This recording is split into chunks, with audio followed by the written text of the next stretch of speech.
Le livre de Job, chapitre 12. Job prit la parole et dit: On dirait en vérité que le genre humain c'est vous, et qu'avec vous doit mourir la sagesse. J'ai tout aussi bien que vous de l'intelligence, moi, je ne vous suis point inférieur, et qui ne sait les choses que vous dites.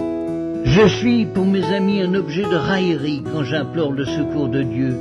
Le juste, l'innocent, un objet de raillerie. Au malheur le mépris, c'est la devise des heureux. À celui dont le pied chancelle est réservé le mépris. Il y a paix sous la tente des pillards, sécurité pour ceux qui offensent Dieu, pour quiconque se fait un Dieu de sa force. Interroge les bêtes, elles t'instruiront. Les oiseaux du ciel, ils te l'apprendront. Parle à la terre, elle t'instruira, et les poissons de la mer te le raconteront.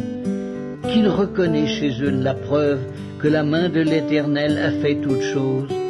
Il tient dans sa main l'âme de tout ce qui vit, le souffle de toute chair d'homme.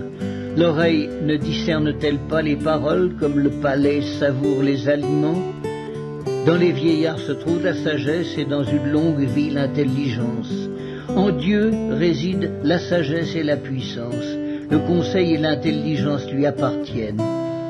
Ce qu'il renverse ne sera point rebâti. Celui qu'il enferme ne sera point délivré. Il retient les eaux et tout se dessèche. Il les lâche et la terre en est dévastée. Il possède la force et la prudence. Il maîtrise celui qui s'égare ou fait égarer les autres.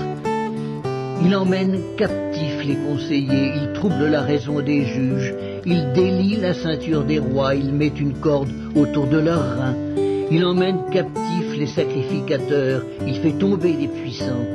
Il ôte la parole à ceux qui ont de l'assurance. Il prive de jugement les vieillards, il verse le mépris sur les grands, il relâche la ceinture des forts.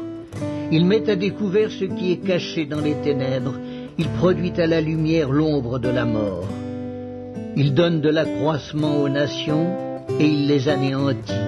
Il les étend au loin et il les ramène dans leurs limites. Il enlève l'intelligence aux chefs des peuples, il les fait errer dans des déserts sans chemin. Il tâtonne dans les ténèbres et ne voit pas clair. Il les fait errer comme des gens ivres.